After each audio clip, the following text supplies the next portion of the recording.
Learning stuff along the way. All these ruins are for a town called Farlin.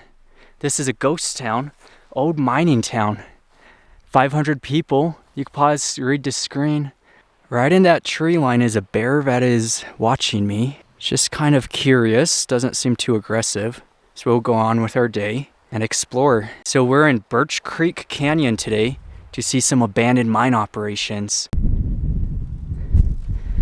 So small 2-room, not too much left behind by any means.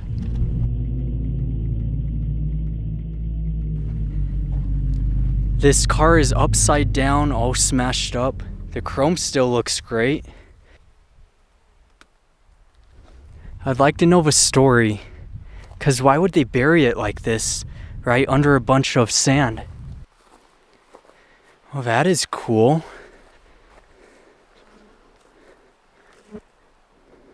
Four-cylinder tractor. That's the road we took to come in here. This is about a quarter mile from the first cabin, and following this small trail just led us to this outcropping where there's a ton of waste rock above, and that's part of a ghost town. And then coming over, there's all these abandoned government buildings. Now you can't trespass on them because it says no entering them under like government, you know, they own it, so we're not going to go in any of them. But we can look at the outside, starting with the house.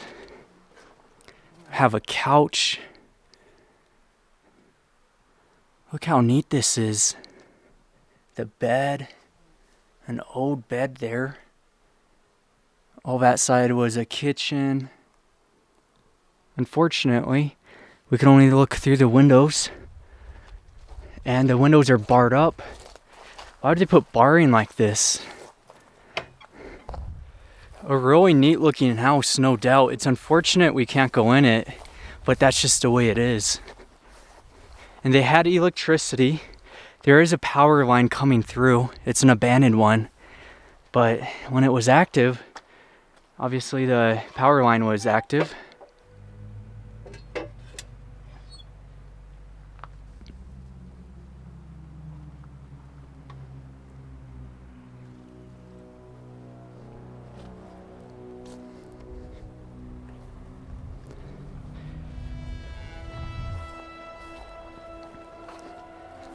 Here's an old workshop.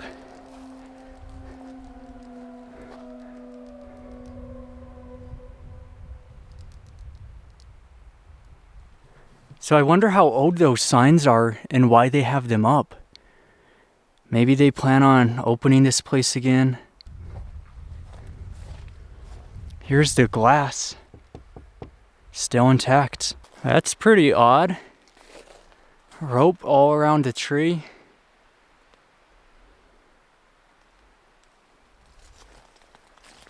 Is a mine at it. All collapsed in now. Got buckets. This has all clearly been dug out in an attempt to get to the adit. I don't see any signs here. We still won't go in. That's not even gonna open though.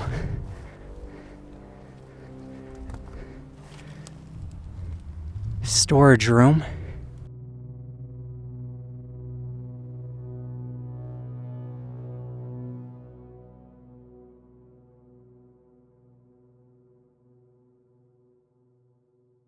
Except there's an adit that might be open.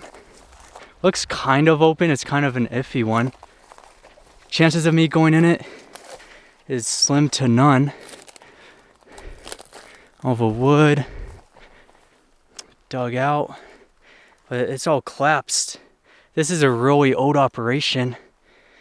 So I don't want to climb up that because that's just part of the old adit. And it says no trespassing anyway, so I wouldn't go in, even if it was open. Got a no trespassing sign. Adit, this is definitely abandoned. It's not some active mining claim now. I don't see any markers anyway. One thing that's neat is they have this rail cart right out of the portal. So it had to be a significant mine if they had a rail cart. Rail track. Did I call that a rail cart? That's a rail track. But, you know, obviously if they had rail tracks, then they had a cart.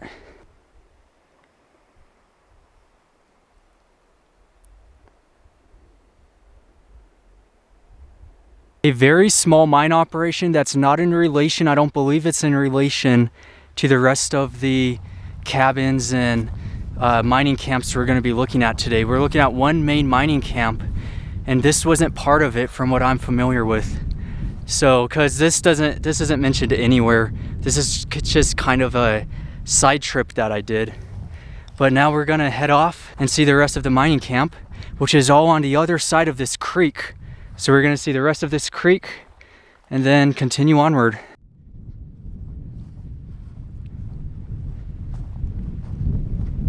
Another small cabin, one room.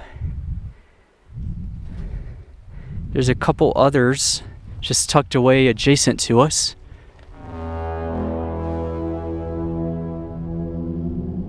The sign's definitely not lying. I've already ran into 2 of them. I've been in this canyon for about 5 minutes. So 1 bear every 5 minutes. Let's make this a quick episode, hopefully. It's all fenced in like this. Wyoming does the same thing as Montana. I don't know why the forestry and BLM will do that. But going inside, it's a 1 room. I like this flooring too. This wood. It's 2 types of wood though. One's a plywood and one's just a normal wood floor.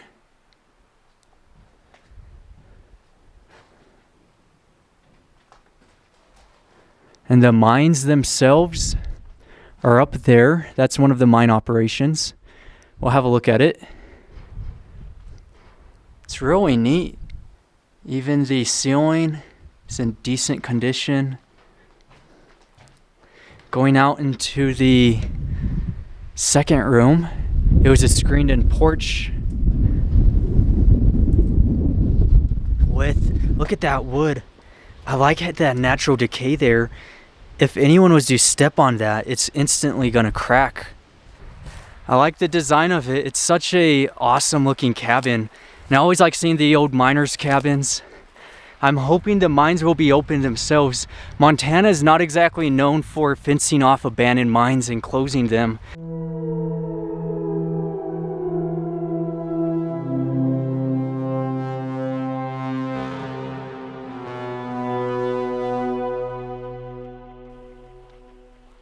Here's a cabin that was in the center of town.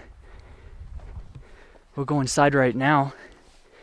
They had cemented right there as a porch coming in. It was a 2-bedroom. Whole walls knocked over.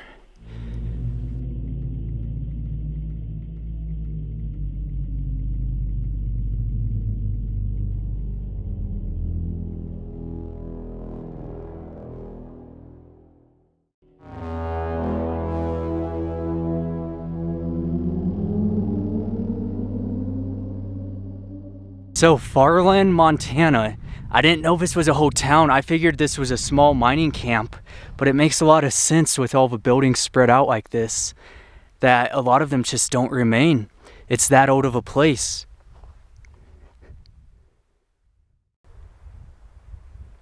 We're up at the main adit for the ghost town, and it's definitely gone. It's seen better days. It's just tons of waste rock around us. Some sort of container down below. We'll have a look at that in a minute. But the adit has been eroded. This is where the mining took place. This is the lower section anyway. It's directly below the waste rock in the mine itself, which means they may have had some sort of mill or processing right above it coming down to it. And then when we're getting up to it, it's this huge holding tank, essentially. Tons and tons of bullet holes. In 800 feet, your destination will be on the right. Some sort of foundation. I'm on the steps leading up to it. Not sure. But the forestry has put a picnic table at the former site of the building. Right here is where the old smelter was. It's pretty neat. It was right down the hill. It's all gone now. We'll keep going. Another cabin that is all gone now. And then the last one we have to see, back near that one, that's the second one we've seen today, is a multi-room cabin. Same style log cabin.